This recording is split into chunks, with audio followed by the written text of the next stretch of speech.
What's up? I'm Dan Fredenberg, and this is another Chance Encounter. Hey, what's up? I'm Dan Fredenberg. I'm a commercial real estate guy. I'm from the internet.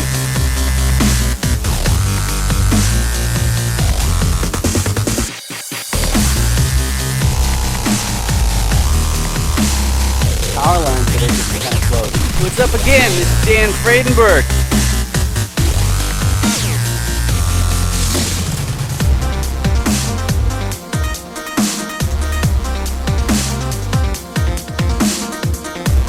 Today I'm joined with Amy Ericson. How you doing today, Amy?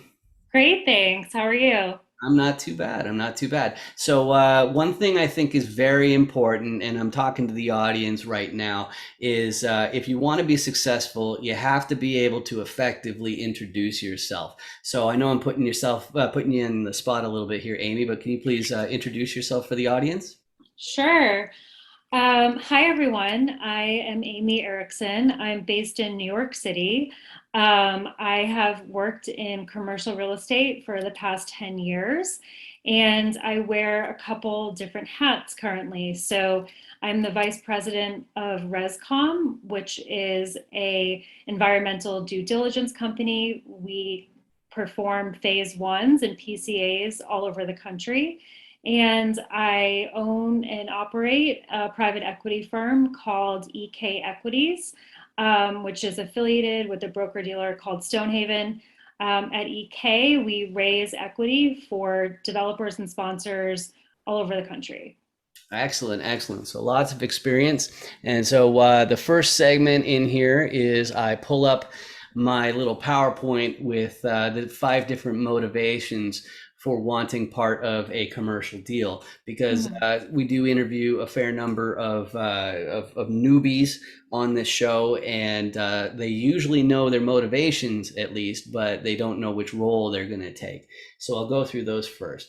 The first motivation is to preserve purchasing power. So those are the ones with enough assets where they need to make sure that inflation doesn't erode it all away and make the party stop. But generally, that's the family offices and people who, we can say they're not working class. So that's the first motivation. The second one is my one, which is that as a high earner in tech, I have the option of investing after my salary, but then I have to pay income tax in between. So it makes more sense for me to be directly in the commercial real estate business. So I'm rewarded for my effort in the form of wealth, and I get those tax advantages as a result.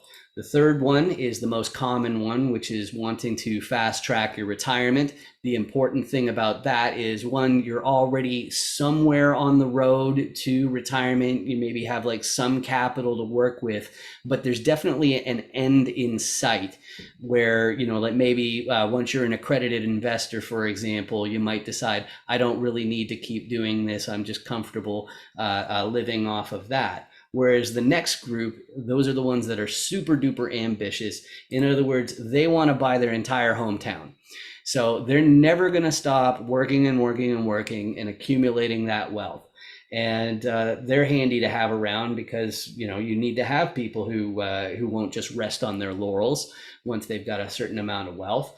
And that brings me to the last motivation, which is for people who have a part of society that they really want to help, or some people it's to help animals or something like that, but they realize that accumulating wealth is one of the best vehicles you can have to make a difference, to make a real impact in society. I call it an irrational need to help tenants, but that doesn't mean irrational is bad in this case. It just means that profit and accumulation of wealth for wealth's sake is not really what's in their mind. So, out of those five motivations, which most closely matches your own? Well, I would say it's a bit of I want to own my hometown and a bit of an irrational need to want to help people. I would say it's 75% I want to own my hometown and will never stop, and 25% um, I consider myself a humanitarian. I'm a vegan, I'm an animal lover, animal advocate, and I just know that having a very lucrative business will allow me to help others in a way I couldn't otherwise.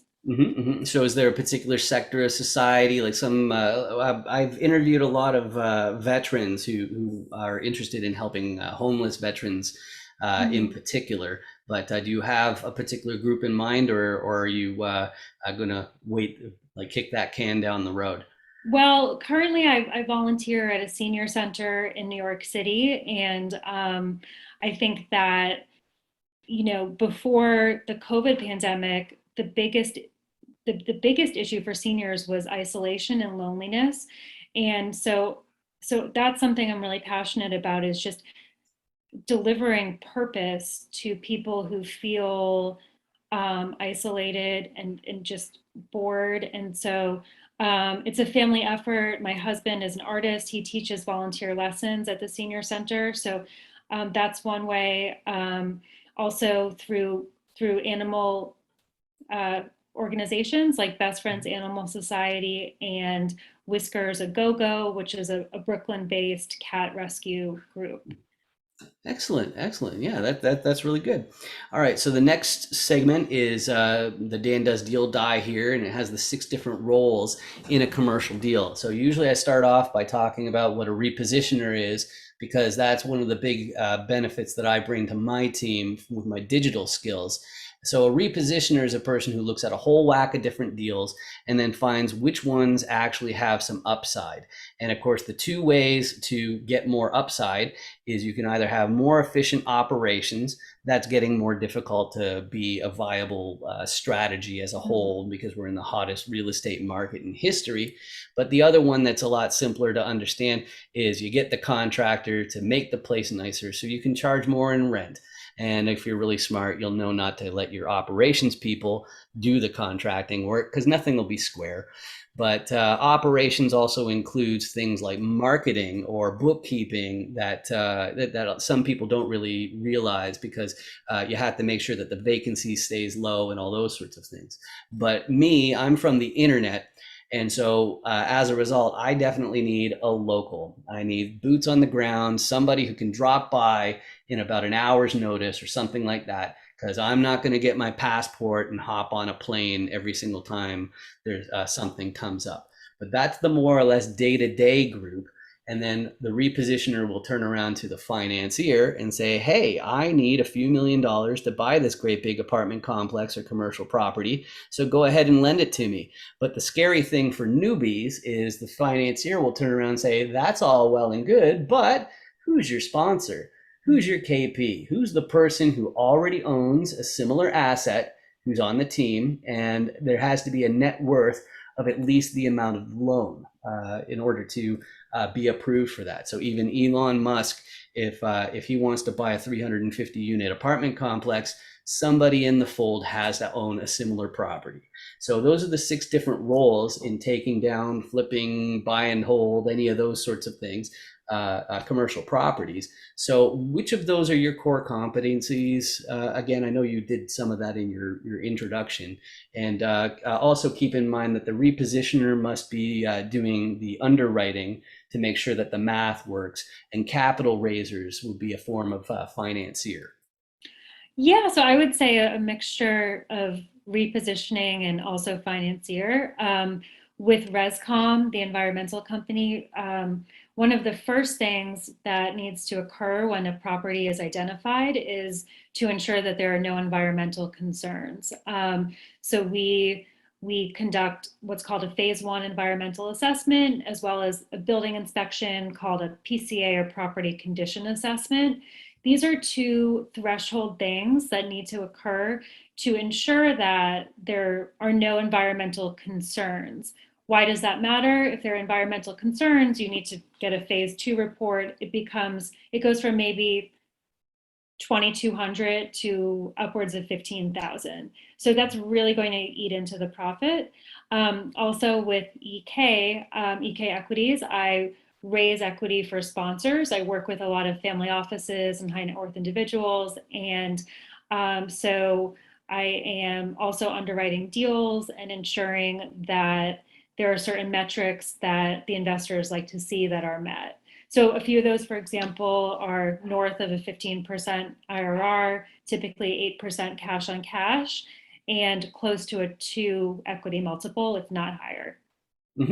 Excellent, excellent. So you've already mentioned that you help out repositioners, and the next question that I usually have is in commercial real estate, without breaking any SEC restrictions, which means that you're not allowed to entice investors. Uh, who in commercial real estate can you help more than any other type of real estate person? And you get bonus points for alluding to one of the sides of the die.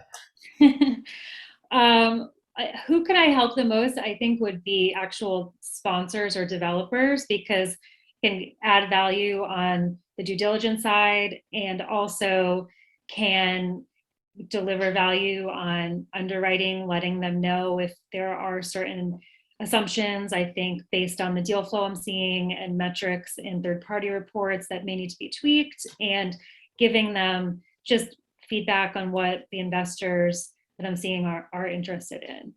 Excellent. So Excellent. Excellent. And you're based in New York. I think you mentioned that something about nationwide, but I might be, yeah, nationwide. Mhm. So I both businesses are nationwide, and although our investors are worldwide, but both businesses operate nationwide. Okay. And so do you have some sort of buy box, like a particularly sweet spot for properties, like unit count Yeah, areas? yeah. So I think it's kind of based on driven by the investors, and they're from my pool are looking in Texas, the Southeast, Arizona, and Mountain West. Mhm. Value add multifamily is the most popular food group of the commercial real estate asset classes. Um, for me, it's a north of $20 million deal with at least a $5 million equity requirement, and so that's kind of where we're very active and looking. That makes lots of sense. And we met at George Roberts the third Yeah. at his meetup, and I found that through LinkedIn. I've met him through a couple other meetups. Is that the best way to get a hold of you? Is through LinkedIn, or is there a website that's better, or what's the best way of reaching out to you? Yeah, LinkedIn, I think would be the best way. My LinkedIn profile is my name on LinkedIn, Amy J Ericson. Mhm. So uh, otherwise, a quick email is Amy AMY at ekequities.com. hmm Excellent, excellent. And for those of you in the audience who don't know me, my background is in e-commerce, technology, and mass marketing. So that means lead capture, lead generation, and online sales funnels. So as that applies to commercial real estate people, that means if you have some sort of coaching product or a live event, that's what has been my bread and butter for the last 10 years. But I have a little bit of a request for you in the audience there, which is if you look under the screen somewhere down here, you'll see a big red button and it says subscribe. And if you click on it, it'll turn gray and it won't cost you anything, but you're doing me a huge favor because that means that YouTube pays for these videos instead of me, which is way, way, way better. So please do that. All it means is that my videos might show up on your list of suggestions. Maybe they won't. People my age, anyway, I don't know what age you are in the audience, but I only open the YouTube app if I'm actually searching for something. So I barely even pay attention to the suggestions. So I'm not going to be really in your hair. But please do that. Thank you very much for watching. And Amy, thanks for joining me today. It's been really great. All right, take care. Thanks, Dan. It's been fun. Thanks everyone for watching. Awesome.